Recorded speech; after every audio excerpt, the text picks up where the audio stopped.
Bonjour, Madrilène. Je suis Juan, un Madrilène de plus comme vous.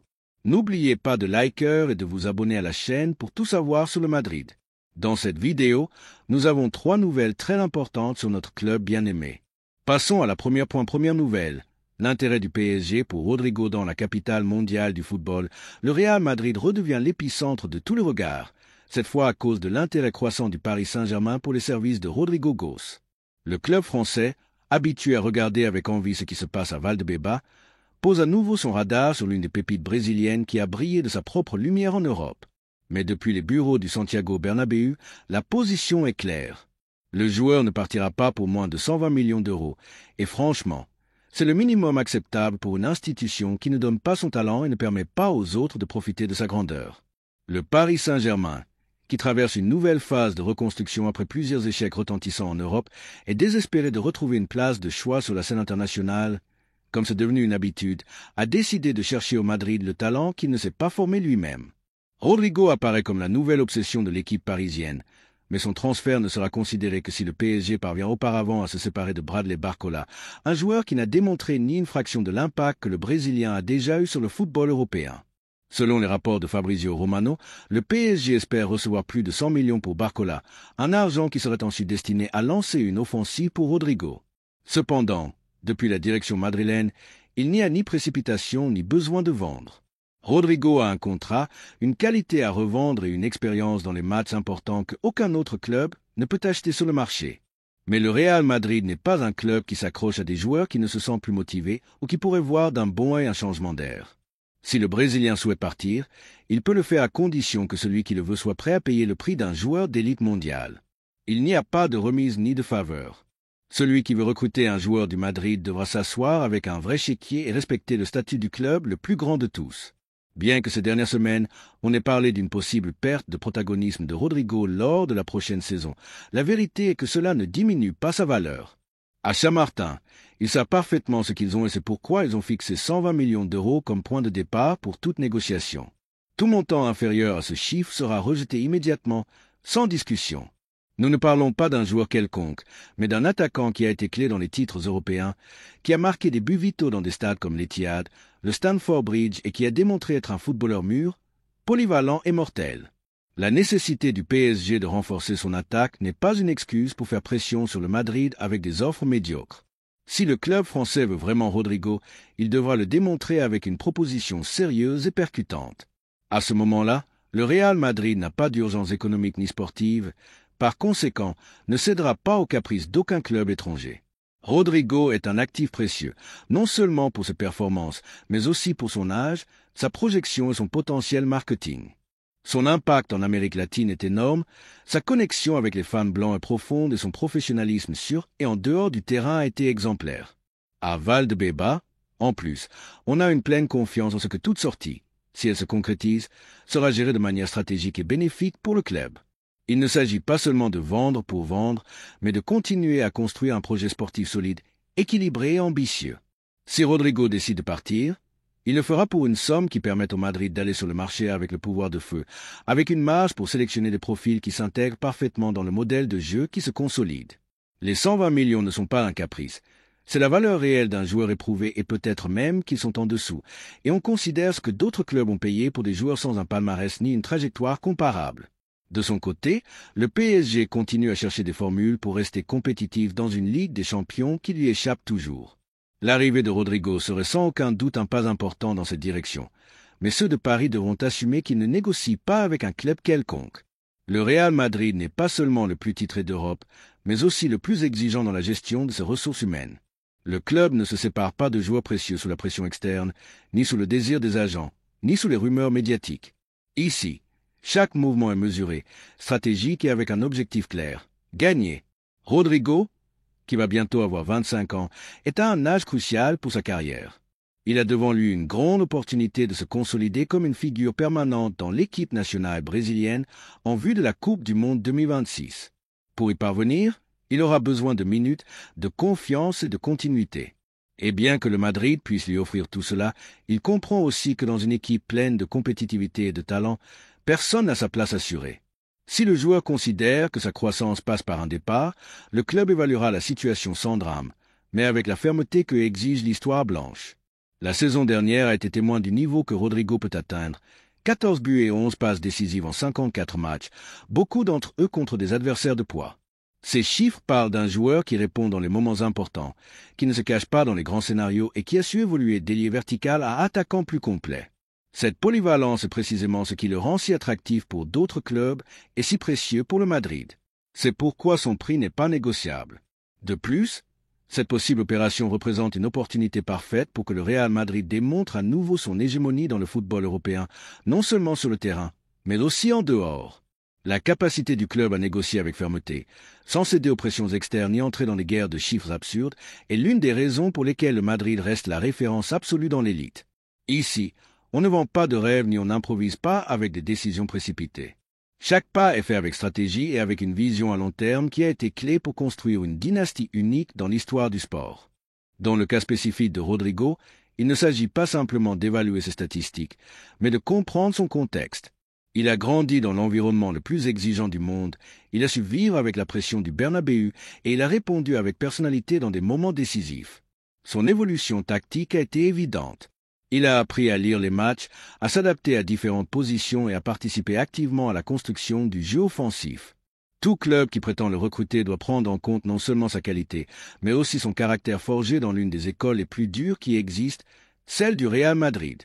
C'est pourquoi, même si son départ serait vu avec naturel si les conditions sont réunies, il ne serait pas considéré comme une perte, mais comme une transition contrôlée. Le club a démontré à maintes reprises qu'il est capable de se réinventer, d'évoluer et de grandir même lorsque des joueurs importants partent. Les décisions sont prises en pensant au collectif, jamais aux individualités. À Madrid, il n'y a pas de place pour les caprices ni pour garder des joueurs qui doutent de leur rôle. Si Rodrigo considère que son temps est terminé, il sera congédié avec respect, mais aussi avec la certitude que de nouvelles portes s'ouvriront pour le projet sportif.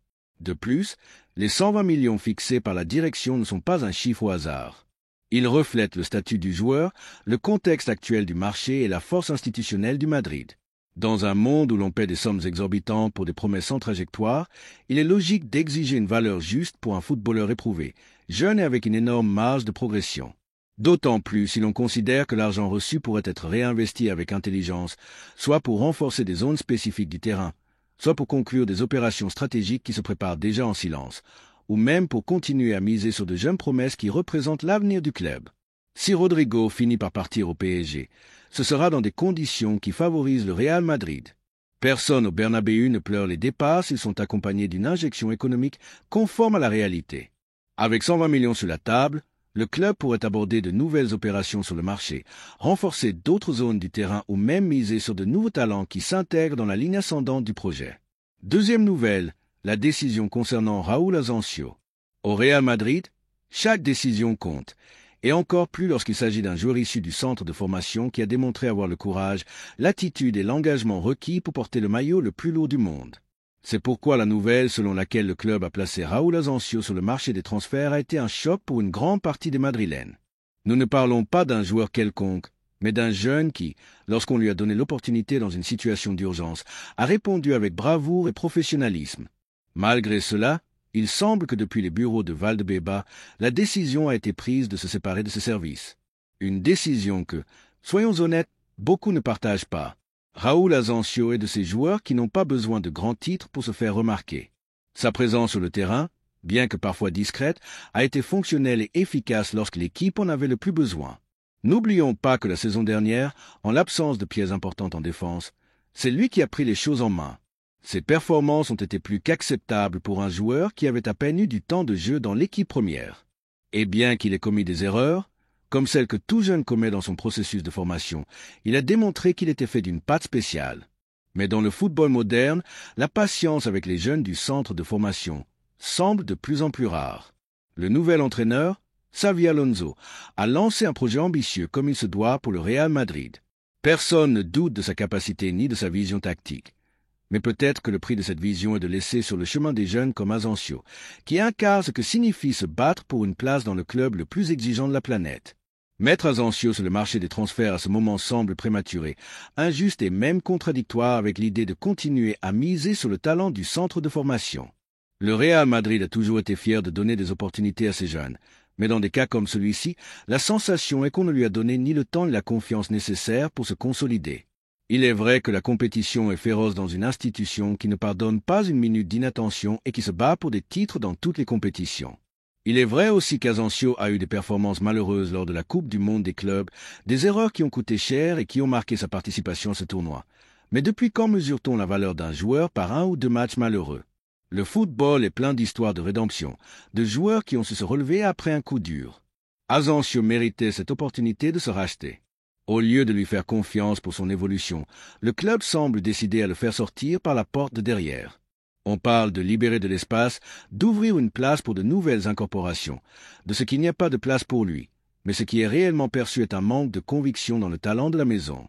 Raúl Asensio, avec sa jeunesse, sa formation à Valdebeba et sa compréhension de ce que signifie représenter le Real Madrid, ne devrait pas être traité comme un actif dispensable, il devrait être vu comme un investissement à long terme, un joueur auquel on fait confiance, on accompagne, on corrige et on façonne, comme cela a été fait historiquement avec tant d'autres. De plus, la sensation que laisse tout cela est qu'il est question de calcul excessif plutôt que d'une évaluation réelle de ce qu'il peut apporter.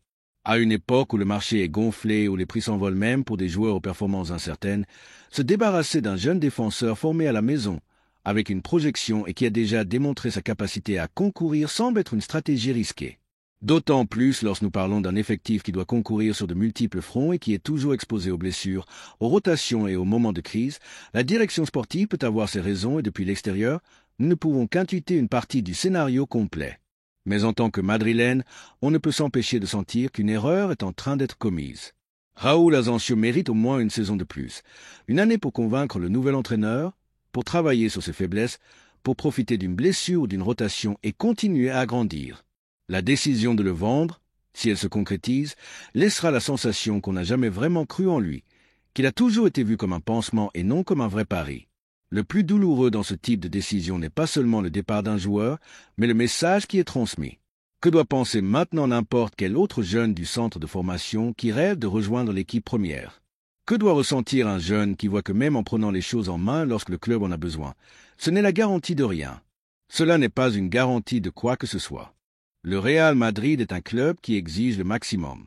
Oui, mais il doit aussi être un club qui récompense l'engagement, le caractère et l'amour pour le maillot. Des valeurs que Raúl Asensio a démontrées à maintes reprises. À ce stade, on parle déjà d'écouter des offres pour lui, que si une proposition convaincante arrive, le club ne mettra pas d'obstacle. Mais le Real Madrid ne devrait-il pas être plus protecteur de son patrimoine humain? Ne faudrait-il pas blinder ces jeunes jusqu'à s'assurer qu'ils ont reçu toutes les opportunités possibles avant de prendre des décisions si drastiques? Personnellement, j'ai beaucoup de mal à être d'accord avec cette opération, non pas parce que je pense qu'Asensio est déjà un défenseur central consacré, mais parce que je pense qu'il a tout pour le devenir. Et le plus important, il a ici, à la maison. Il n'y a pas besoin d'aller à l'étranger ni de payer des sommes exorbitantes pour un défenseur avec une projection.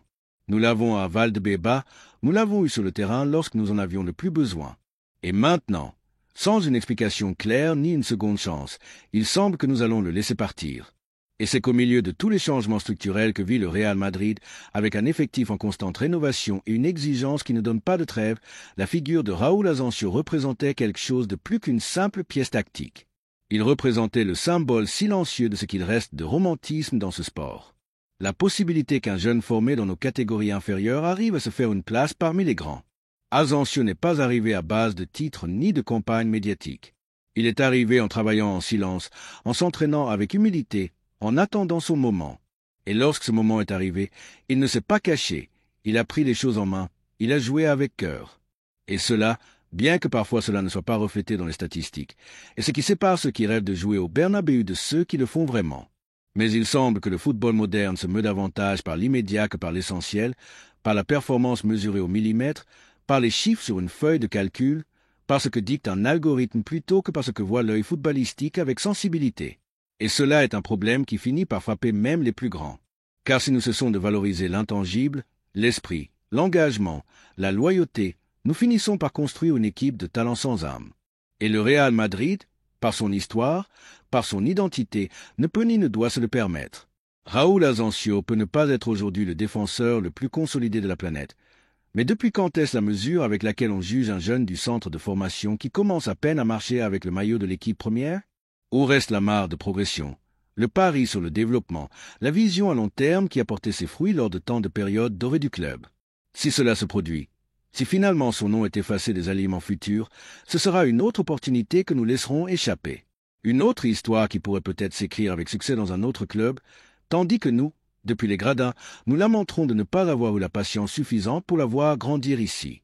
De plus, la question ne touche pas seulement le plan sportif. Sur le plan symbolique, le départ d'un joueur comme Asensio implique de renoncer, même en partie, à l'une des marques de fabrique du Real Madrid, le centre de formation. Non pas le centre de formation comme excuse pour remplir les effectifs, mais comme un véritable vivier de talents qui mérite d'être poli et défendu. Tous les jeunes du centre de formation ne seront pas des légendes, c'est vrai, mais certains ont simplement besoin de temps. Et le minimum que l'on doit à quelqu'un qui a donné des années de formation au club est précisément cela, du temps et de la confiance, surtout lorsqu'il a déjà démontré qu'il peut être à la hauteur dans des contextes de haute pression. Le madridisme a besoin de regarder vers l'avant avec ambition, oui, mais aussi avec mémoire. Se souvenir que les projets réussis ne se construisent pas uniquement à base de recrutement millionnaire, mais aussi avec des pièces qui connaissent la maison, qui respectent l'écusson et qui comprennent que jouer au Real Madrid est plus qu'une profession. C'est une responsabilité. Asensio est l'un de ces profils et le laisser partir sans plus pour des questions de quotas ou de stratégie financière, c'est tourner le dos à cet héritage. La question est pour tous les Madrilènes. Que pensez-vous? Pensez-vous qu'une injustice est en train d'être commise avec Raúl Asensio? Ne serait-il pas préférable de continuer à miser sur lui avant de le laisser partir? Le temps dira si cette décision était judicieuse ou non. Mais dès maintenant, beaucoup ressentent que nous sommes sur le point de perdre quelque chose de plus qu'un joueur. Nous sommes en train de laisser partir une partie de l'âme compétitive du Real Madrid. Une qui ne s'achète pas ni ne se recrute, une qui se forme, se crée et se renforce à la maison. Troisième nouvelle, la décision concernant Gonzalo Garcia. Dans l'univers blanc, où chaque pas est minutieusement calculé et où le projet sportif se construit avec un regard tourné à la fois vers le présent et vers l'avenir, il y a des décisions qui définissent non seulement une saison, mais une identité. Et celle du Real Madrid concernant Gonzalo Garcia n'est pas moindre. Dans un contexte où les grands clubs européens se lancent à la chasse des talents les plus prometteurs du continent, le club le plus grand du monde a décidé de blinder l'une de ses pépites les plus brillantes issues de la fabrique. L'offre de la Juventus de Turin, qui tournait autour des 25 millions d'euros, a été rejetée avec fermeté, réaffirmant quelque chose qui est déjà un cri à Valdebeba. Gonzalo ne se touche pas. L'attaquant espagnol n'a pas seulement brillé récemment en pré-saison, mais il laisse sa marque depuis un certain temps. Lors de la Coupe du Monde des clubs, tournoi où le Madrid a de nouveau montré sa puissance mondiale, Gonzalo est devenu le meilleur buteur, laissant voir qu'il n'a pas besoin d'une décennie dans l'élite pour démontrer qu'il est prêt. Avec une naturalité stupéfiante pour conclure, se mouvoir entre les lignes et comprendre les temps du jeu, le jeune joueur du centre de formation a convaincu tout le monde. Il ne s'agit pas d'un pari à l'aveugle, mais d'une affirmation. Le Madrid n'est pas disposé à voir un autre club profiter du talent qui s'est forgé sous les valeurs de Valdebeba. La réponse de l'entité blanche à la Juventus n'est pas seulement sportive, mais aussi institutionnelle. C'est un message au monde du football. Il y a des figures émergentes qui, même si elles peuvent générer des revenus immédiats, représentent bien plus. Gonzalo Garcia incarne l'avenir du Real Madrid. C'est une pièce qui ne se négocie pas, un symbole de ce que doit être l'évolution d'un centre de formation qui continue à produire du talent avec une identité gagnante. Et dans un contexte où l'argent semble régner au-dessus de tout, le Madrid a fait valoir sa tradition. Tout ne s'achète pas, tout ne se vend pas. Certains joueurs se préservent, se chérissent, se projettent et Gonzalo est l'un d'eux. Xavi Alonso, leader du banc madrilène et connaisseur comme peu du sens de porter ce maillot, a soutenu fermement la décision. L'entraîneur a compté sur Gonzalo lors des matchs les plus récents et a laissé clair qu'il le voit comme une partie active de l'équipe. Ce n'est pas un pansement ni une ressource d'urgence, c'est un actif précieux qui est prêt à grandir sous sa tutelle. Avec Xavi, le jeune attaquant a non seulement un entraîneur, mais aussi un mentor qui comprend la valeur de savoir attendre le moment exact pour exploiter le talent. Dans les couloirs du Santiago Bernabéu, on commence à parler d'un possible geste symbolique qui pourrait sceller la confiance du club. Lui attribuer le numéro 9 à Gonzalo. Au-delà de l'aspect médiatique, ce serait une preuve que le club croit en lui non seulement comme une promesse, mais comme une réalité. Le numéro que tant de légendes ont défendu pourrait avoir en ce joueur du centre de formation son prochain porteur. Et si cela se produit, ce ne sera pas par caprice, mais par des mérites gagnés à base de buts, d'efforts, d'intelligence et de maturité. Du point de vue du madridisme le plus exigeant, le départ de Gonzalo Garcia serait une erreur stratégique et émotionnelle. Nous ne parlons pas d'une pièce marginale, mais d'un joueur qui représente la fierté du travail bien fait à la maison. Vendre Gonzalo maintenant, même pour une bonne somme, ce serait hypothéquer un avenir brillant pour un gain éphémère.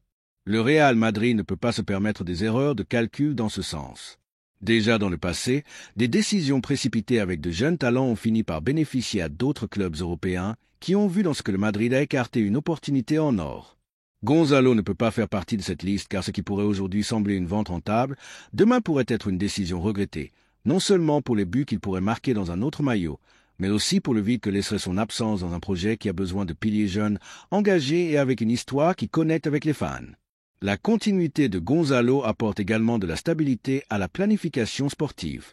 Il n'est pas nécessaire de sortir chaque été sur le marché à la recherche d'un attaquant si l'on en a déjà un qui a démontré être capable de concourir au plus haut niveau et de le faire depuis l'intérieur du système, en connaissant l'exigence de l'écusson et sans avoir besoin de période d'adaptation. Dans un football où chaque point se dispute avec intensité et où chaque détail compte, disposer de joueurs qui comprennent le fonctionnement interne du club est un avantage que peu peut se permettre. Maintenant, la parole est aux fans.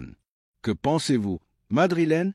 Est-il vraiment judicieux de se séparer d'un talent comme Gonzalo Garcia pour une somme qui, bien qu'importante, ne représente en rien la valeur sentimentale, sportive et stratégique que ce joueur a pour notre club? Je l'éclaire. Le Madrid ne peut pas se permettre de perdre l'un des siens car les victoires que l'on célèbre le plus ne sont pas seulement celles que l'on obtient sur le terrain, mais aussi celles que l'on obtient en dehors, en protégeant ce qui compte vraiment. Gonzalo ne doit pas partir. Gonzalo doit rester et écrire son histoire avec des lettres d'or à l'endroit qui lui revient. Lou Santiago Bernabéu. Laissez-nous votre opinion dans les commentaires.